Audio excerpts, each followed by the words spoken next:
The World of the Bible.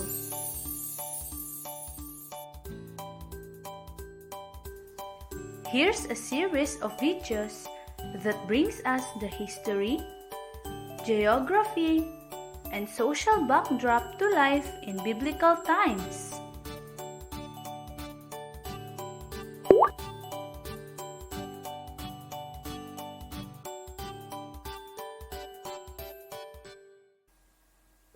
What is the Bible?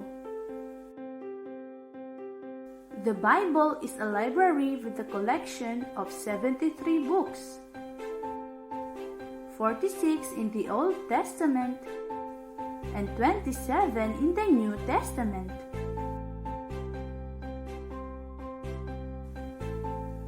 The Old Testament.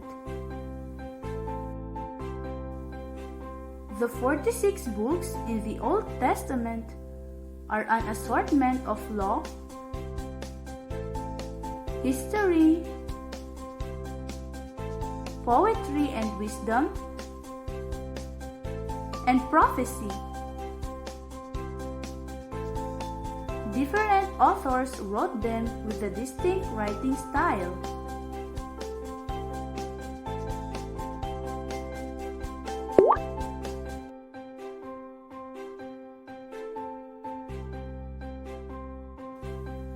Law.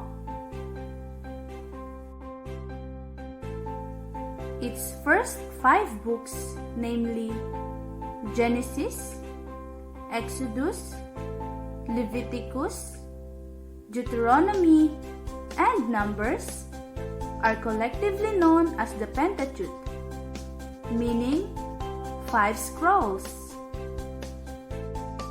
4 of these books, Exodus, Leviticus, Deuteronomy, and Numbers, contain the laws and ordinances observed by the people of God, the Israelites.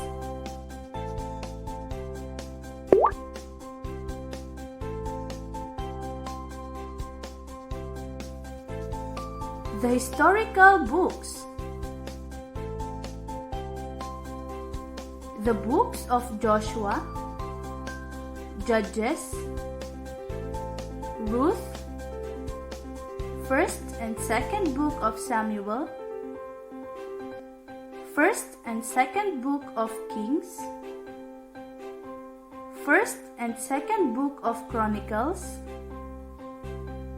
Ezra, Nehemiah, Tobit, Judith, Esther, and 1st and 2nd Maccabees narrate the story of God's people from the time they entered into the Promised Land until almost the coming of Jesus.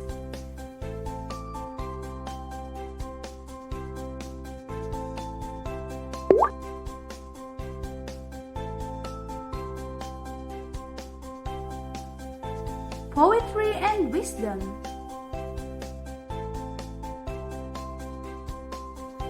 The books of Job, Psalms, Proverbs, Ecclesiastes, Song of Songs, Wisdom, and Sirach are books that are full of proverbs, riddles, parables, and wise sayings.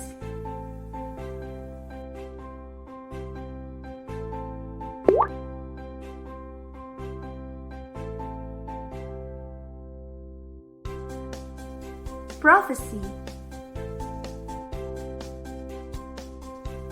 The books of Isaiah, Jeremiah, Lamentations, Baruch, Ezekiel, Daniel, Hosea, Joel, Amos, Obadiah,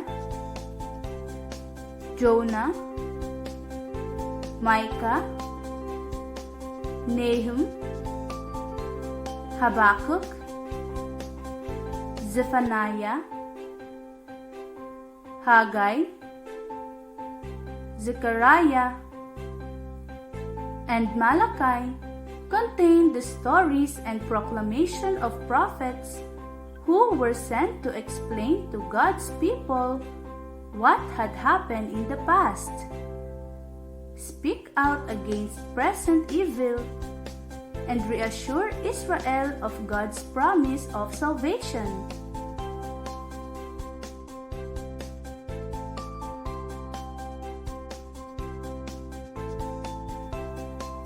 The Deuterocanonical books.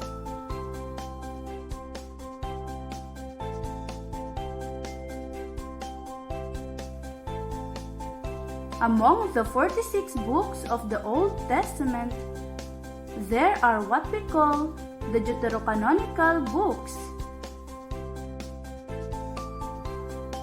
The Catholic and Orthodox churches accept them as part of the canon, while the Jewish people and the Protestants do not. These are the first and second books of Maccabees, Baruch, Tobit,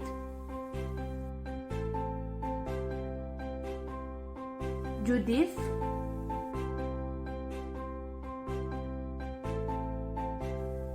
Wisdom,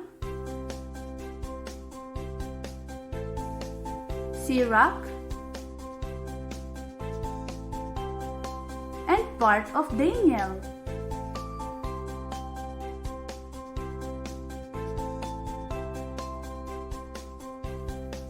The New Testament.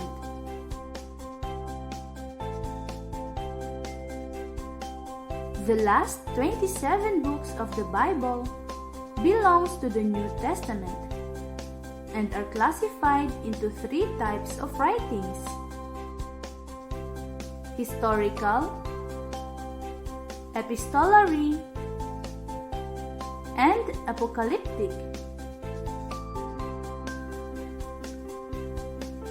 Historical. The Gospels of Matthew, Mark, Luke, John, and the Acts of the Apostles are historical books, but they are more than narration or a record of past events, but a retelling of the story of Jesus to convince the readers to believe in Jesus and His work as the Messiah. Epistolary. These are letters of St. Paul to the different Christian communities,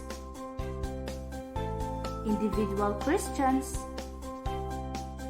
and letters written by other Christians like St. James, St. John, and St. Jude.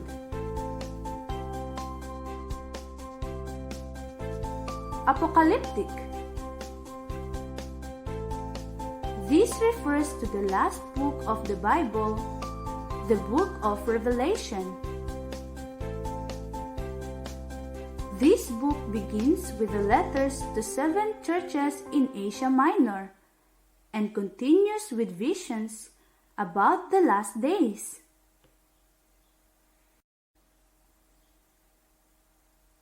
The writing of the Bible. How was the Bible written? We know that people in ancient times did not have the pen and writing materials that we have now. So, how did they preserve such a beautiful collection of books? In biblical times, people wrote on clay tablets, pieces of pot, waxed boards, and even bits of wood, and not on paper.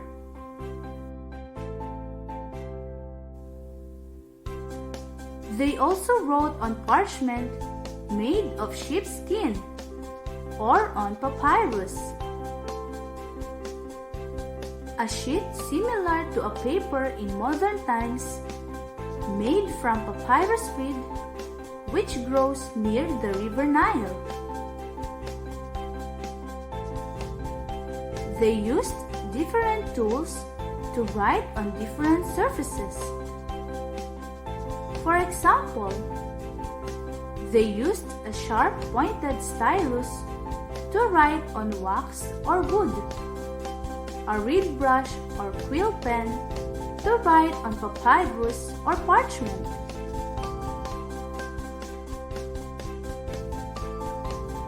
During Old Testament times, pages of writing were joined together by their edges and rolled up to make a scroll. In New Testament times, they sewed pages together at their edges to make hinge books as in our time. In what languages was the Bible written? There are 3 languages used in the books of the Bible: Hebrew, Aramaic, and Greek. Hebrew. Hebrew was the primary language used in the Old Testament. This language has 22 consonants and no vowels in its alphabet. And the alphabet's characters are different from ours. It is read from right to left. Aramaic. Some parts of the Bible were written in Aramaic, a language closely related to Hebrew. It is the language of most ordinary people in Palestine in Jesus' time.